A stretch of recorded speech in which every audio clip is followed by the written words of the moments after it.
So I put myself out there and said, hey, I'm the skeptic in the movie. I don't know about you, but when they first approached me about doing this film and said, there's this founder who's crazy, there's this community that people think is a cult, and we want you to be the person in the film to say you think it's a scam.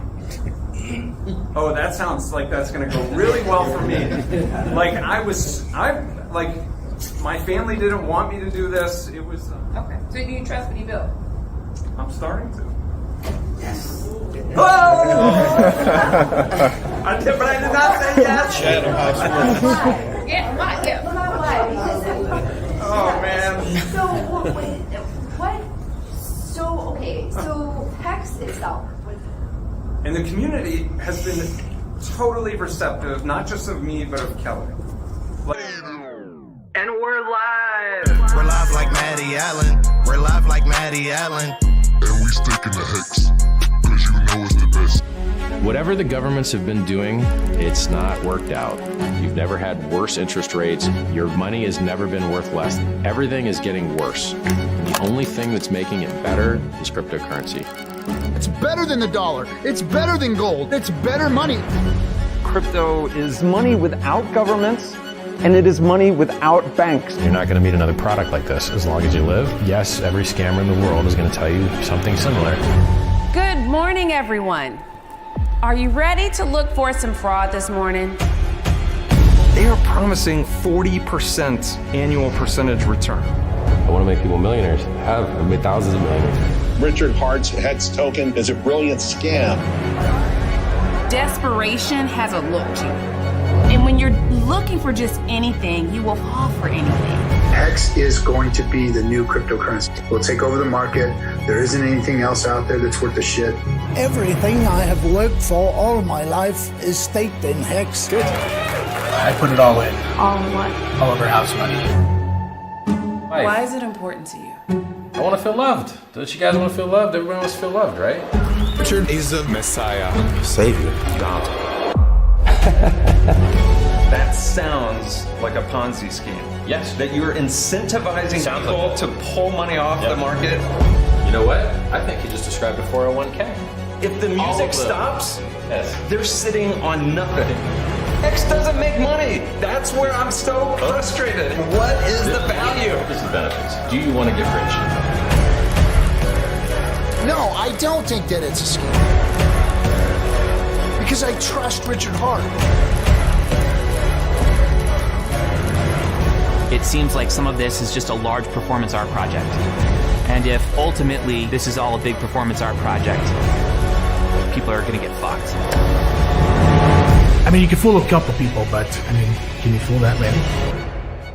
So that means I should trust you. Listen, I think you should trust me, but if you get into the habit of trusting people like me, you get the crap scammed out of you.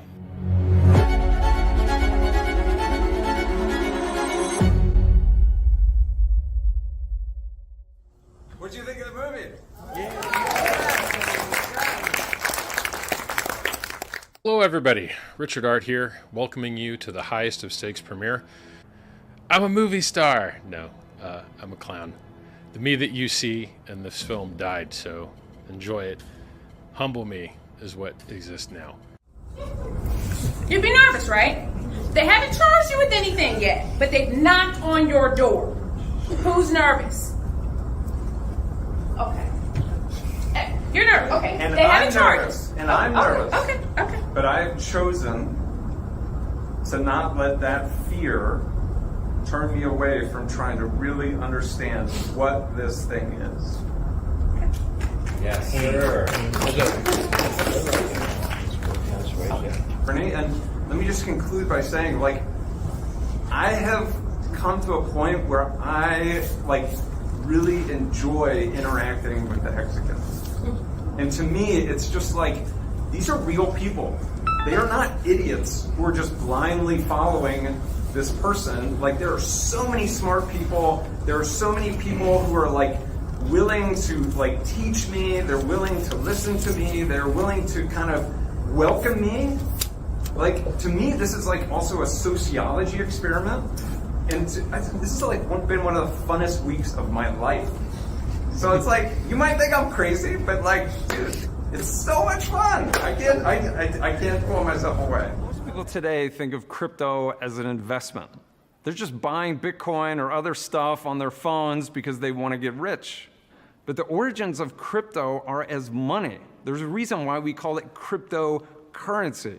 So if you want to understand crypto, you have to go back and understand crypto as money. So I'm Lamont Black. I'm one of the DePaul professors. This is Kelly Richmond Pope, my colleague. And this is Colleen Sullivan. Colleen works for a firm here in town in the crypto space, and she does a lot of things in Web3, and I'll ask her a little bit about that, but she's going to be the moderator for us, and so let's give it up for Colleen.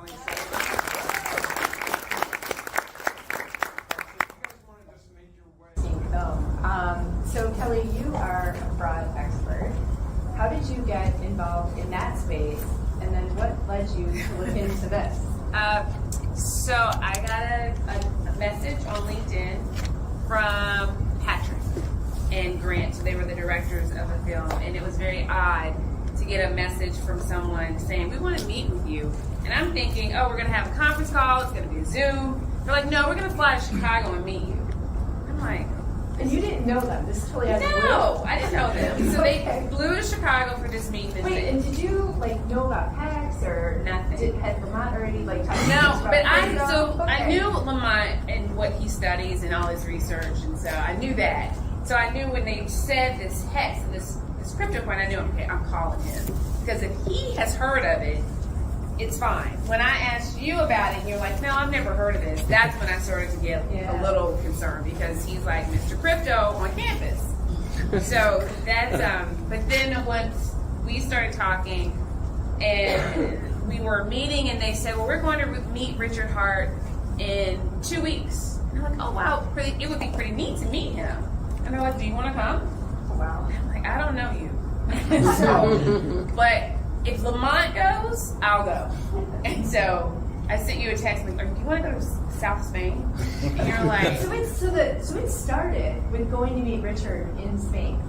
Yes. Okay. Sort of. We had that scene where we're sitting at a table talking about crypto and about HEX. Yeah. That was first. That was like a week before. Yeah.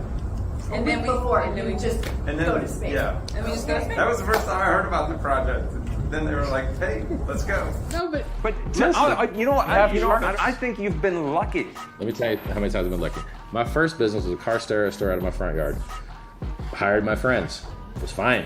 My next business was search engine optimization, get people first on Google. I've been a serial entrepreneur killing it for decades. About 150 employees, done 60 million a year turnover. You name it, I've done it. And I just keep winning over and over again. I'm a serial winner.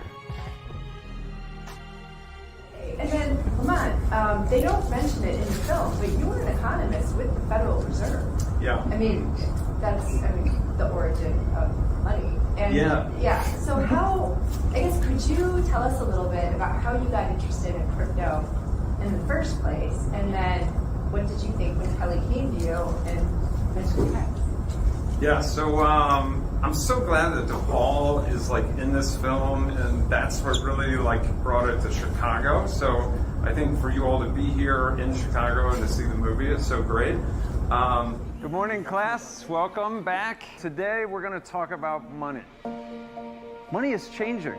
To be honest, no one's quite sure anymore what money really is. Everyone spends all their time working for money. But money on its own isn't useful. You can't eat it, you can't build a house out of it. Its only utility really is exchanging it for the things that truly have value, which are goods and services.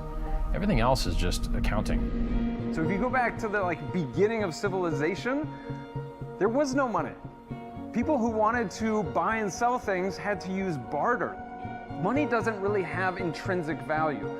Gold isn't particularly strong, it's not very good at conducting electricity, but it's scarce and it's beautiful. And so we've given it value as a society. Money is not what a lot of people think it is. A lot of people, when they think about money, they think of, oh, this thing that has value. Pieces of paper, like a $20 bill, that doesn't have any value. We used to be on the gold standard, so a US dollar was redeemable for an ounce of gold.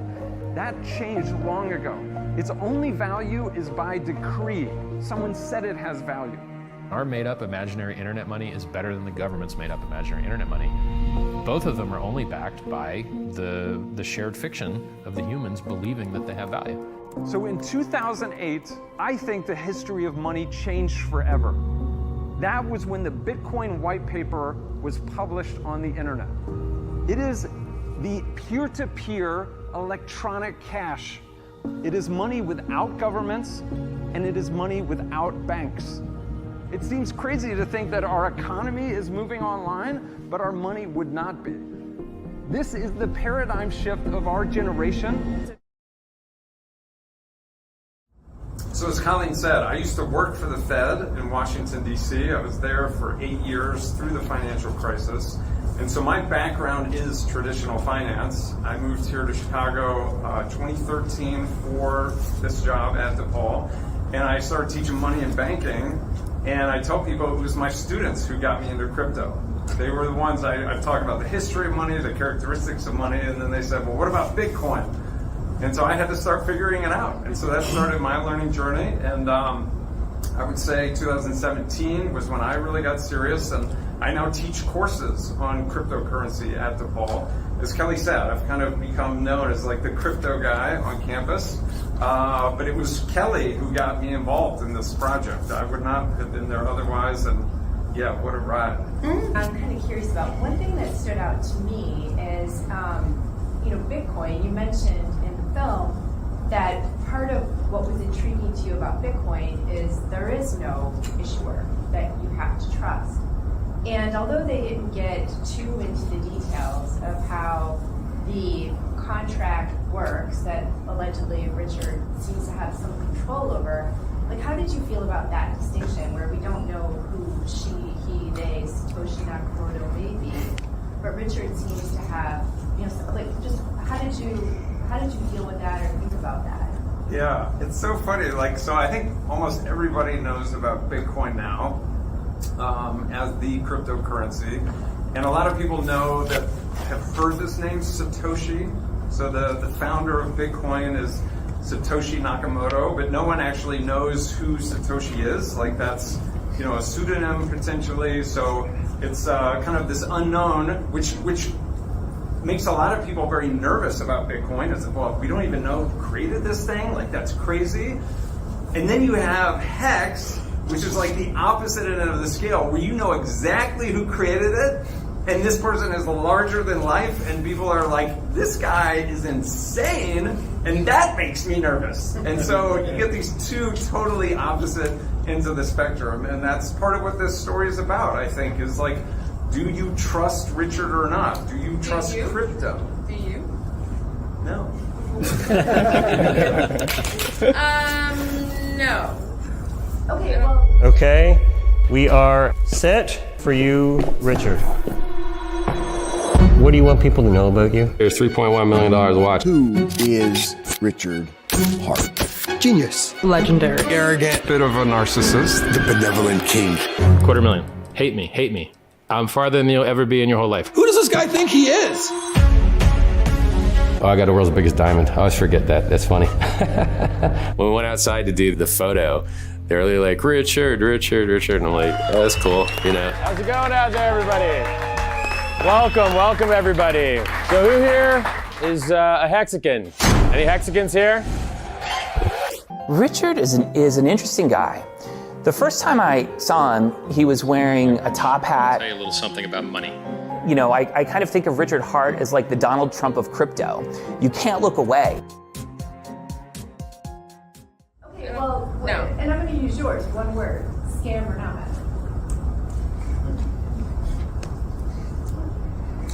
I'll say Ponzi or not. I'd say Ponzi. Okay. It's more like a Ponzi scheme. Okay. It works, to me, from my It works, understanding. so it doesn't. And Wait a second, you didn't let I changed the word. You did not let Clay do that. Am I right? Yeah, you gotta say yes or no. I don't know enough. Well, You could be wrong. Richard Hart, fraudster or not?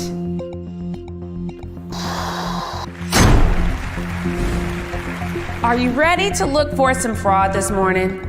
This account Yes. is $10 million. Yes. 10 million crypto dollars? The value is in USD. just doesn't sound believable. I'm nosy, so I'm intrigued by other people's business. I mean, Rolexes and Ferraris and, okay. But what are you about? What are you about without those assets? Hello everybody, Richard Art here, welcoming you to the highest of stakes premiere. I really hope that you guys are going to enjoy it. These guys put blood, sweat, and tears for years into this project. Wasn't my idea. Didn't have anything to do with the production. Didn't have anything to do with anything. I was just in a bunch of scenes. Yay. I'm a movie star. No, I'm a clown. The me that you see in this film died, so enjoy it. Humble me is what exists now. What I wished that everyone would get is that there's only a few things in this world that can really change man's relationship with government, man's relationship with money, man's relationship with his time. Right now, we've got the highest inflation we've had since I've been alive, and that's 43 years now. I'm not a spring chicken anymore. And we've got banks collapsing, and we've got bailouts, and all of the things that people predicted would come true that are the reason that cryptocurrency was invented are happening. There's certain countries that you may not have been to that this is life or death for them. High inflation countries where their money is worth, half as much at the end of the next year as it is this year. You got to get your money out of those currencies. And the dollar is not one of those currencies yet, but historically, about every 50 years, fiat currencies fail. It's very hard to have a fiat currency backed by nothing that lasts longer than 50 years, it seems. And, dollar's been around for a while. So, I hope you guys enjoyed the movie. I feel that it's wildly important for you to understand that the future really is digital. It really is cryptocurrency. And if you can get around the gatekeepers, if you can get the word out, if you can get people to learn about something that could really change the future, everyone gets rich together. When you get rid of all the middlemen and you get rid of all the waste and you get rid of all the inefficiency, that value, it goes somewhere. And it goes to the people that deserve it, the people that believed. Enjoy the film, everybody. If we follow the latest news. Yeah. The latest news. Go ahead. So on July 31st, the Securities and Exchange Commission charged Richard Hart, and I think 3 of his entities were also involved under Section 5 of the 33 Act for an unregistered securities offering, and they also charged him with fraud. These are civil charges for now. We don't know if the Department of Justice will follow with criminal charges, but that's what followed. So that makes me uneasy. I mean, does it make you uneasy? Oh, yeah. I mean, somebody who's been charged as, criminal activity. But I did want to clarify, I don't know if you want to speak to this or not, but sitting across the table from Richard, I thought we had a great conversation. I mean, it was he was hard to follow at times, but I like to talk. We had lunch with him afterwards, and he was a nice person. Nice. But then if you ask me, do I trust him? I barely met the dude. How many crypto founders do I trust? That's not the point. I trust the technology, not the person. And so to me, it's what did he build, not who is this as an individual. Okay. So do you trust what he built? I'm starting to. Yes. Oh! But I did not say yes. Yeah, why? Yeah. Why? Oh, man. So HEX itself was an ERC20 token. Yes. So it was a token issued off of the Ethereum blockchain.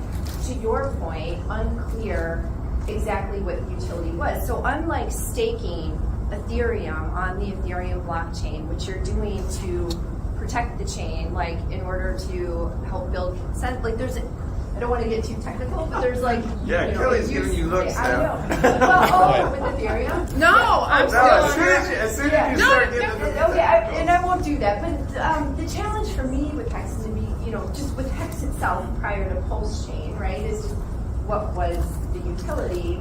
I understand the CD argument. but I also understand it's down 92% year to date. Allen, And we stick in the HEX, cause you know it's the best. we're live like So it wasn't always up and to the right, as Richard claimed. And then with PulseChain, it's a fork of the Ethereum blockchain. Like, so what is it that you believe in, or that's different about PulseChain? And then I think he's doing like Uniswap type app on top. Like, what do you believe in? All right. So I do want to speak to this because I saw the movie last week. I put myself out on Twitter. You should all read his Twitter. Yeah. He's a. If you want to see the answer to this question, go to Lamont K. Black. That's my handle on Twitter. And my feed from this last week, you will think I've lost my mind. And we ripping the HEX, cause you know it's the best. we're live. So I put myself out there and said, hey, I'm the skeptic in the movie. Looking forward to seeing it, tag the film. And this community, the Hexicans, many of whom are here tonight. Where's Toby Wan? Toby is one of the big guys. Maddie over there. There's a number of folks here who, we've been interacting on Twitter this week. I was nervous about that, but I said, you know what, I'm going to rip the Band-Aid off. I'm just going to put myself out there. And the community has been totally receptive, not just of me, but of Kelly. Like, I don't know about you, but when they first approached me about doing this film and said, there's this founder who's crazy, there's this community that people think is a cult, and we want you to be the person in the film to say you think it's a scam. Oh, that sounds like that's going to go really well for me. My family didn't want me to do this. It was scary, frankly.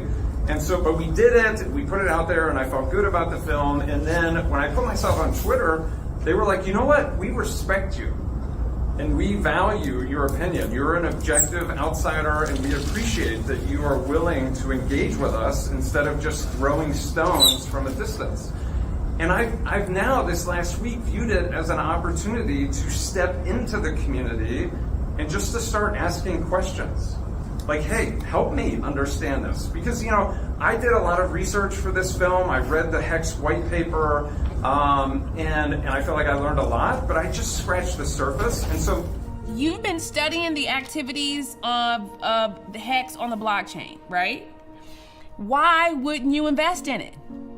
All right, so I've told you from the day one, the main thing I don't like about it is it does nothing.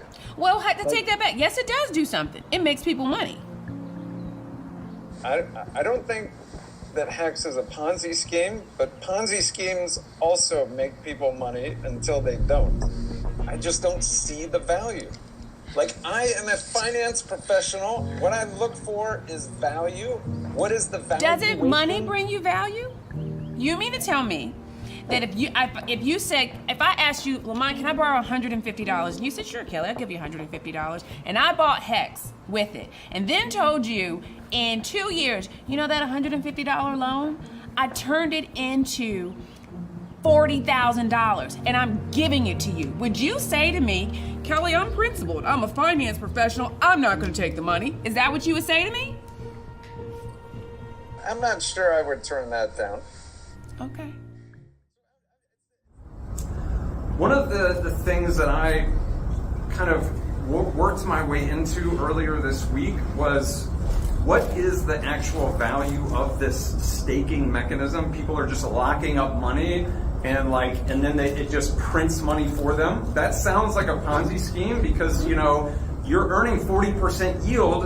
Where does that value come from? The money's not being lent. There's no kind of any transfer in terms of the actual wealth. But you can find some of my tweets. This is almost like an option contract. And this is something, Colleen is very much in this space. When you lock up your money, you are giving up the ability to sell your funds. That's not nothing, right? And so you are voluntarily locking up your money, and if you are no longer able to sell money, that removes selling pressure from the market, and people now, there's less circulating supply, that benefits people who are still liquid in the market. And so there is this kind of transfer of risk between the stakers and the holders. Now, the stakers are giving up the option to sell, the holders are maintaining the option to sell, and the holders are paying the stakers to retain that option. Let me stop. And then did anybody understand that? Raise your hand if you know who the Securities and Exchange Commission is. Okay, so it's like the police, the money police, right? Yeah, well, no, they are. I mean, that's who they are. Yeah. So most of this audience raised their hand. Yes. And I'm just gonna have both of you just quiet for a second, okay? All right. We're gonna speak regular 8th grade English. Okay. 8th grade English. All right. Now, the question before that question of you believing in the technology. Yes. Yes. You started by saying you were in a conference for 8 years in D.C. And the SEC has indicted this founder. And you're like, no big deal. I still believe in this technology. So do you think the SEC is wrong? Well, first of all, Or they don't understand it. Either question. First of all, the SEC has not filed charges against the tokens. Okay. It has not been. Hold on. Raise your hand founder. if the FBI came knocking at your door today, just knocked on the door. Who would be nervous? You'd be nervous, right? They haven't charged you with anything yet, but they've knocked on your door. Who's nervous? Okay. You're nervous. Okay. And they haven't I'm charged. nervous. And I'm nervous. Okay. But I've chosen to not let that fear turn me away from trying to really understand what this thing is. Yes, sir.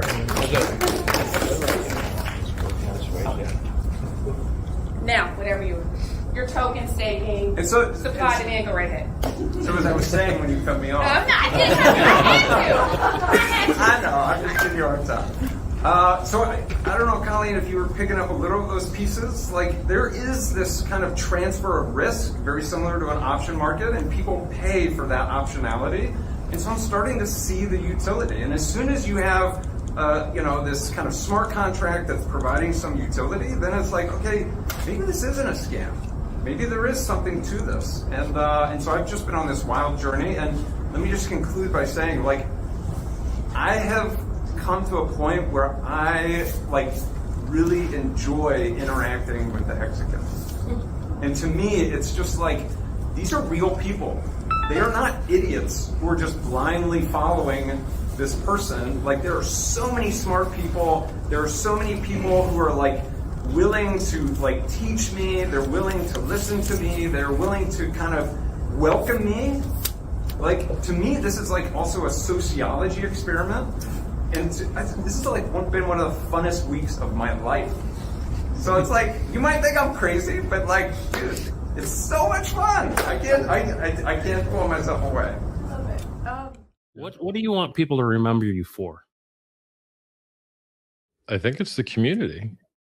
Everything comes back to the community, always. You want to make people's lives better. You want to make them happy, healthy, wealthy, wise.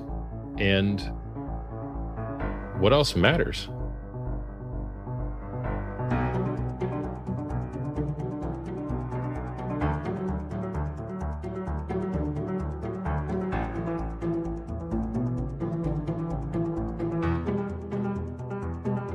Only the people matter.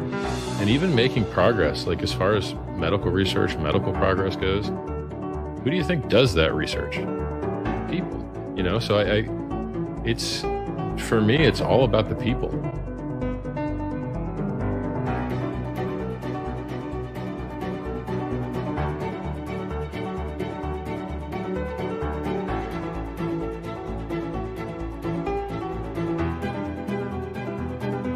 My legacy is building a community with wonderful morals, wonderful values, wonderful performance.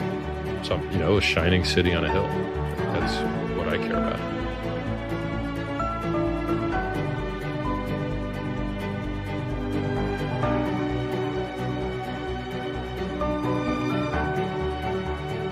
Well, Richard, on behalf of everyone, I just want to say I liked you before, and I love you now. and I mean that. I mean that. Thank you, bro. You're really, truly, you're transforming lives, and I believe what you're building, the infrastructure of this ecosystem, is literally going to change the world.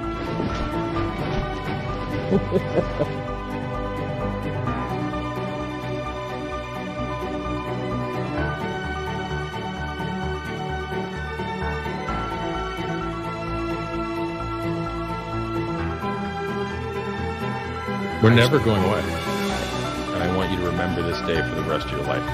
Everyone that you just said is going to get wrecked and something that's going to go to zero is going to outperform your lifetime portfolio gains. So you think you're smart and everyone dumber than you is going to outperform you. And I want you to remember today because I told it to you. Online founder of HEX, Richard joins us today to talk about this coin and his upcoming projects. Welcome to the show, Richard. Or Richard, how you doing? Doing good. So I want to know, HEX coin.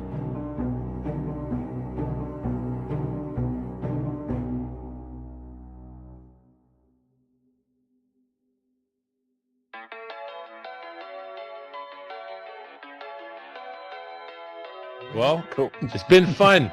Yep. Pleasure. Guys, seriously, Hexkins, I love y'all. Y'all the best.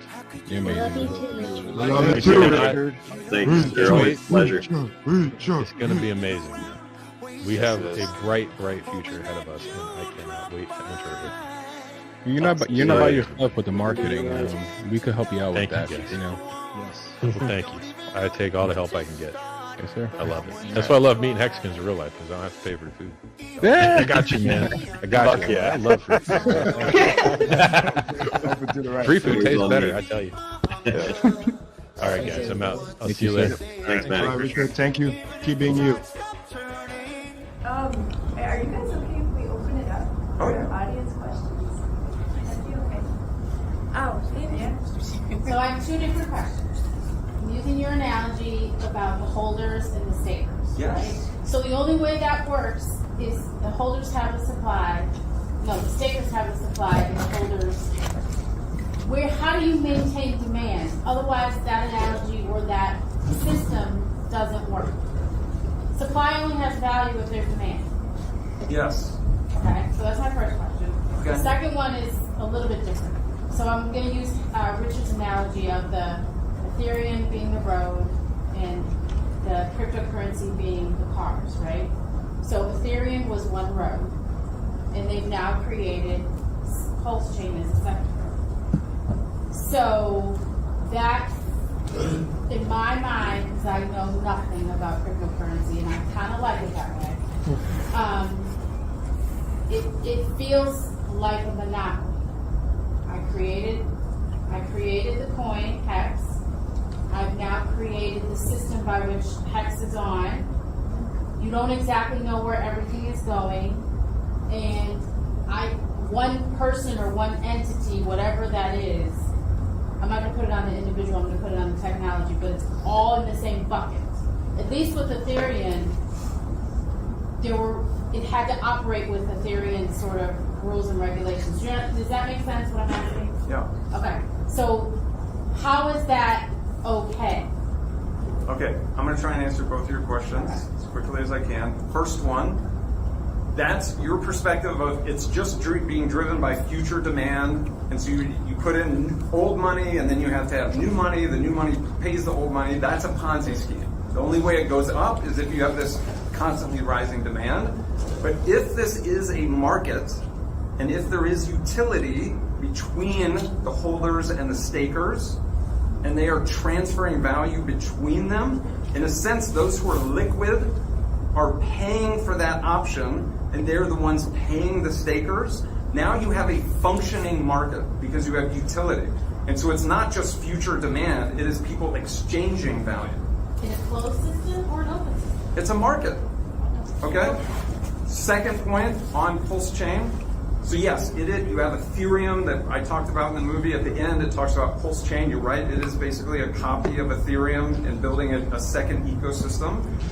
But they have now their own validators.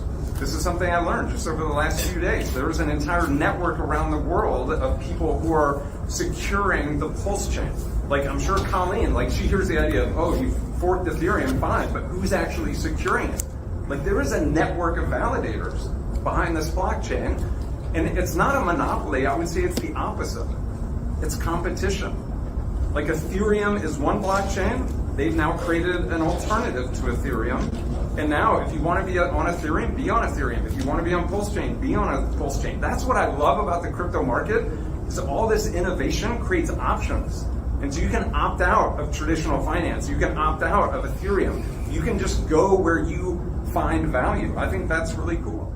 All right, 2 questions. So one, with this whole staking thing, and correct me if I'm misunderstanding it, you have an incentive to stake because you're limiting supply then of HEX in the market, which should increase its value, right? Oh. But at any point, someone can just pull the rug out from that because you don't necessarily get penalized for taking your money out when you do get penalized. Okay, so you have an incentive to put that money in and keep it there. Yes. Got it. All right, so second question then, because there are a lot of Hexicans in the audience, and part of me watching the film, I was kind of like on the fence. I'm like, who didn't tell me about putting $1,000 away and getting $10, right? So I'm genuinely marketing professor, so I care about consumers. Right. So my question is, how did you get into it? Because they do sort of portray in the film like, oh, it's a cultish group that just follows this charismatic leader. But as Laurent said, several of you have very strong backgrounds, maybe in finance, maybe you were investing in cryptocurrency before. So I'm genuinely curious, how did you find out about it? And how did you get into this experience? Can you give a quick shout out to Toby or Maddie? You guys want to take a quick pass at this? Yeah, I would love this. So I didn't really believe in Bitcoin off the bat. My friend was begging me to buy it, when it was hundreds of dollars instead of thousands. And what really made the difference for me was when the price of Bitcoin passed the price of 1 ounce of gold. That really made me want to pay attention to it, right? And that was during the bull run of 2017. And one of the things that I got really interested in was what the Bitcoiners were doing back then to try to explain to people what Bitcoin was. Is that they would give them a physical coin. And that physical coin would have a password set on it. And that would actually hold a tiny little bit of cryptocurrency.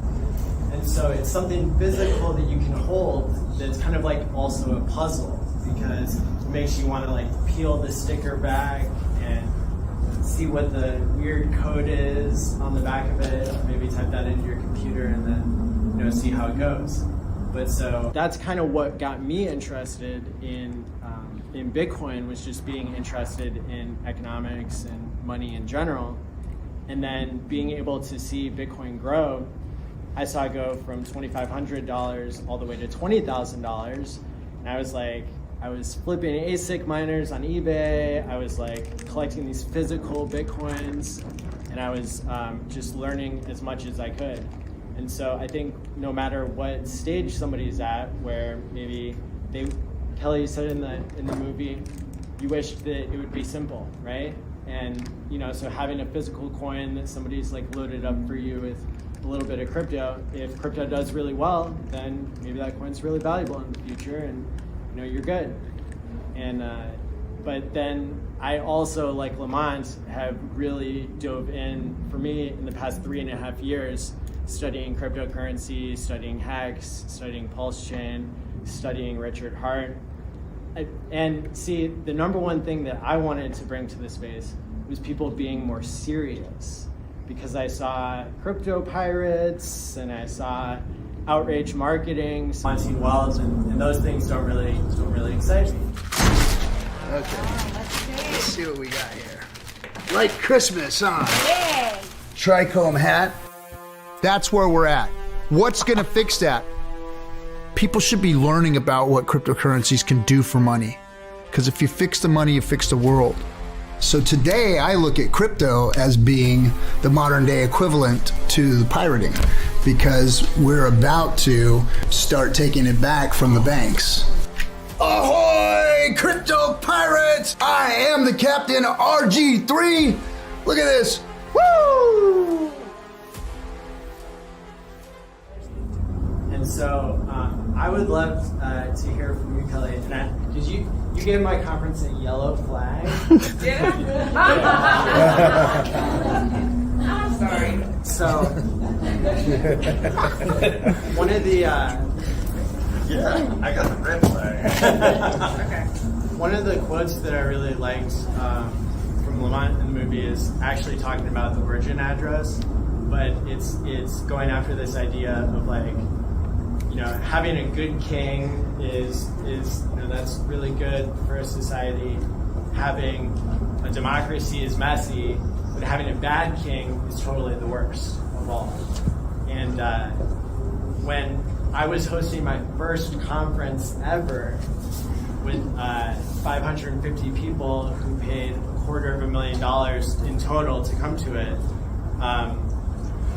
I had no experience running conferences, and it was a totally new experience to me. But the reason why I wanted to do it is I wanted people to stop acting like pirates. I wanted them to take things a little bit more seriously than just like going to parties and flaunting their wealth. And yeah, so anyway, it was definitely a wild experience. But I think another thing that I really cared about was I don't want to take sponsorships. I don't want to be corrupted like everything else in crypto. When I went to the Bitcoin conference in 2021, they had FTX advertisements everywhere. They gave me a pair of sunglasses that said FTX. Several months later, everybody's money on FTX disappeared, you know, and HEX was still there. And so, being DeFi, you know, on one hand, you could have, you know, a cult-like leader, and on the other hand, you could have like a regular dude like me who's just trying to put on a conference without getting bribed, basically, to sell out my audience. And so, yeah, I'm curious what your guys' reactions are to all that.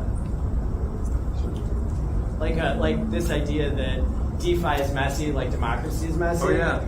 Or maybe having a king is like, you know, that's too centralized. Yeah, so that term many use, DeFi, is decentralized finance. So if you think about traditional finance, you have centralized central banks, you have commercial banks that are also centralized. DeFi is finance built on blockchain. Because blockchain is decentralized, crypto is also built on blockchain. And so that's the reason why I'm so passionate about blockchain is the technology, I think, is potentially better. Now you can have all your views about crypto and whether it's going to go up or down, but you've got to try and understand the technology. First day of class, I don't know what crypto is. What do you tell me? It's money that you can literally create. Now, what some people don't understand is that the Fed also has this power. The Fed literally prints dollars. Sure. So central banks have this power, but in the world of crypto, anyone has this power. So, okay, money with no physical presence. Yes. Second red flag. All cryptocurrency is it's an Excel spreadsheet on the internet where you need your password to spend your money. What if I told you Bitcoin is code? Do you trust people or do you trust code?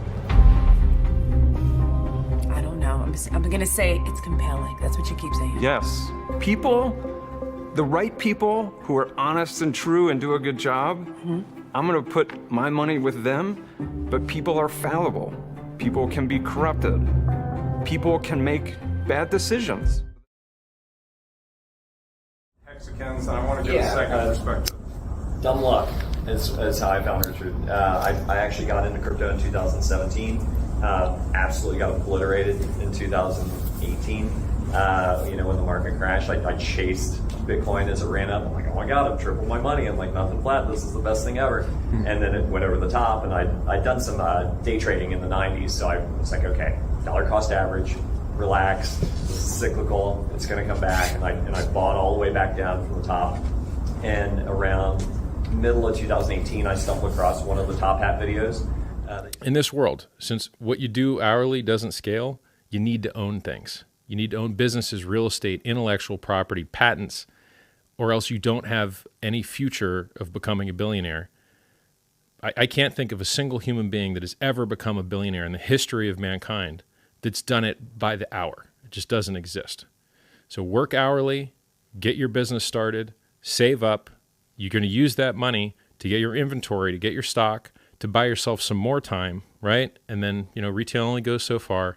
Once you bought your freedom in retail, then you can go into things that scale, things that have network effect, things that are, next level, things that venture capitalists would invest in because they can make 10, 100 times their money.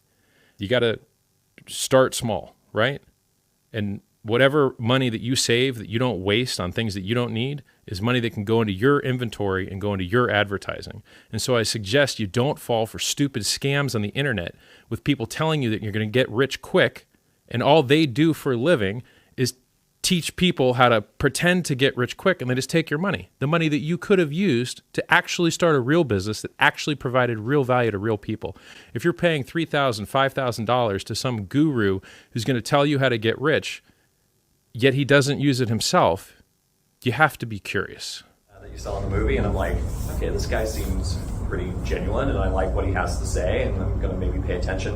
And I actually messaged him on Twitter. I was kind of going through a little bit of a existential crisis. My brother had passed away, and it's like he kind of gave me a little bit of hope of like, okay, there's somebody out here like trying to do something good. He was talking at that point about a token called CFD token. It was computational fluid dynamics. It was to help the scientific community to use blockchain to spread information more easily and capture the energy spent with mining equipment and whatnot. It was a really fascinating idea. It seemed super altruistic, and I thought, okay, I got it. He's got my attention, so I messaged him, and then he replied, which I was like, I didn't expect at all. I mean, at that point, he probably had 20,000 followers or something. It was like pretty lean. So I was kind of hooked, right? So maybe I'm one of those cult members that like he spoke to something in me that like got me interested. But I limped in, it was a brand new coin. I was putting in about an ETH a day when it first started.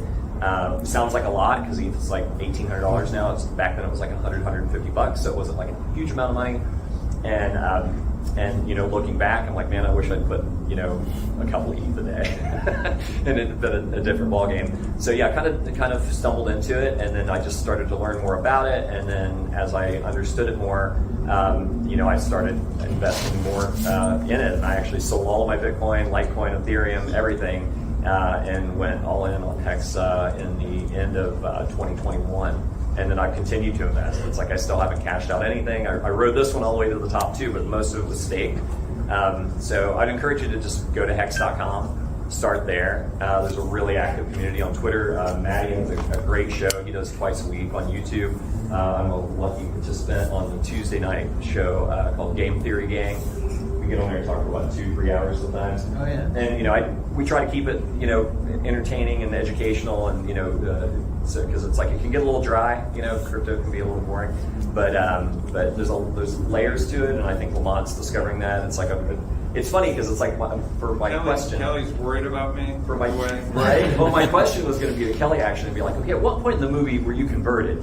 And now it's like I'm wondering. It's like it flipped. Because it's like you were the skeptic, and now you seem like a little more hesitant. So it's I'm always a skeptic. Well, that's okay. Skepticism's good. And the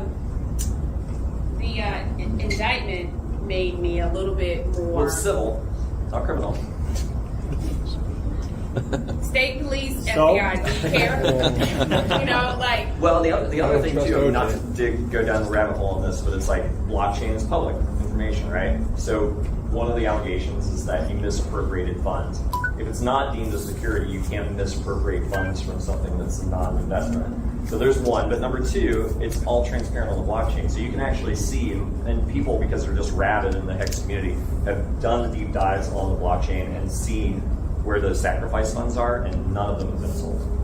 So it's like the $12 million that they're alleging in the complaint seems a little spurious at best, in my opinion, but it'll all come out, Yeah, I think it'd be a fun thing. I think it'll be vindicating, personally. I mean, I'm a little vested, I got a little vested interest in this. You're a little biased. And I'm a producer on the film as well, so it's like, all of this, I'm about as deep as you could get, but I love it. It's a great community. It's a lot of opportunities to learn, and PulseChain's a whole other conversation. So it's their Q&A. I don't want to take the whole thing. All right, so we don't want to keep you guys too long.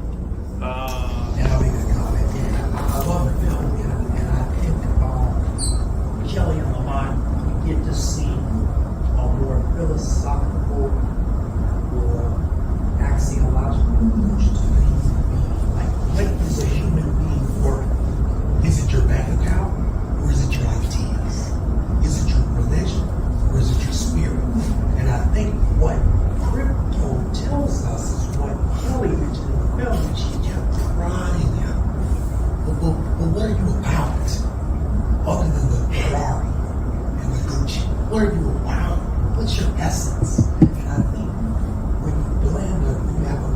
charismatic, who can sell a product or a crypto idea, and people believe it, that becomes the axiological construct. That's the philosophy at that point. And that can be edifying, but for others that can be very dangerous. Yes, great comment, and I just want to say, so like my experience with the Hexicans this week on Twitter, I started with this fear, this is just a cult, these people are crazy, you know, it's circle the wagons, and ultimately cults destroy people, they destroy the soul. The problem is you mix a cult and money, finance, and investing, and I think things get even worse. Because you're basically convincing people to put their trust in you. They start doing whatever you say, and you say, buy, buy, buy, hold, hold, hold. And pretty soon you've got a whole community working together. But as soon as someone steps back and says, wait a second, what are we all doing here? What is this thing that we're investing in? Then people are gonna start peeling off, and suddenly the cult starts to get a little shaky. The cult leader is gonna yell louder and louder, try and amp them up more and more. But all it takes is a few people waking up where other people are going to start following them, and suddenly the cult breaks down, and, you know, those stories never end well. The word that I kind of came to over that process and ended on literally earlier today was the idea of a guild. Now, a lot of guild might sound like an old-fashioned word, but there's actors guilds. In video games like EverQuest, there are these guilds of different players.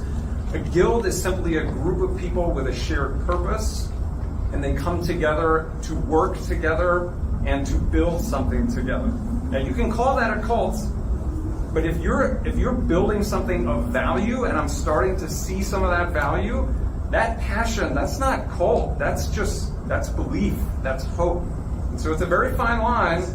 It is a fine line, and Kelly's not there, but I'm finding my way there.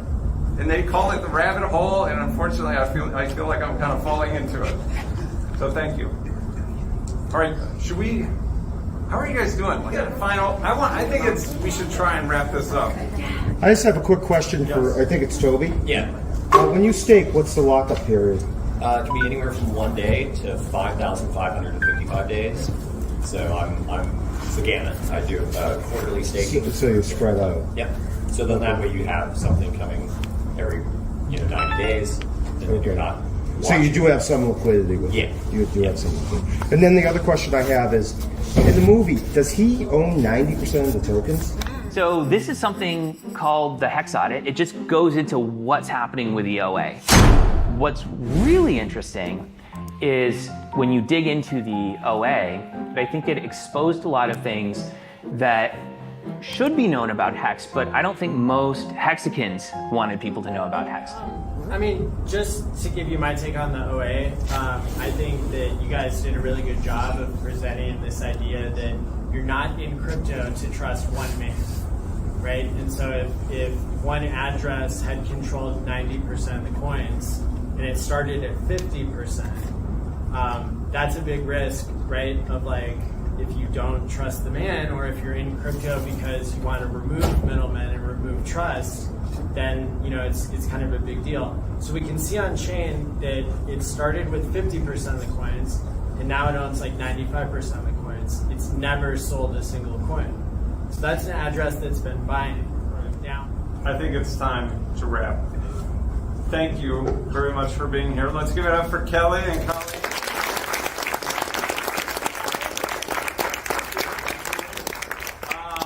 Stick around and have more conversations, but hope you enjoyed the film and have a nice evening. Thank you. Real quick, Kelly, you have a book out? Yes. I do. Could you tell us just a little bit real quick? It's not a crypto book though. That's okay. It's a book about fraud. So if you're interested in reading more stories about fraud, there's the end of the book has our story of how this movie started, how the email came to do this movie, but it's called Fool Me Once.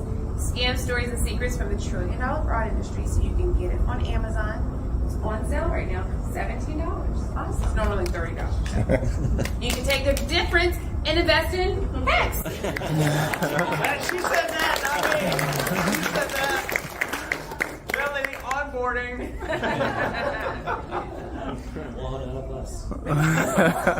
All right. Thank you very much. Thanks, It's been a everybody. pleasure. Money is not what a lot of people think it is. A lot of people, when they think about money, they think of, oh, this thing that has value. Pieces of paper, like a $20 bill, that doesn't have any value. To be honest, no one's quite sure anymore what money really is. So HEX, they like to say it's the first certificate of deposit built on a blockchain. That seems like a big deal, right? That's right. So that you means go to you their like website, it. you read that, and you're like, again, that sounds compelling. I mean, investors I talk to, they're like, oh yeah, I heard about HEX, like we're not gonna touch that. And sometimes it's not the due diligence, it's not the research, it's just the optics and perception.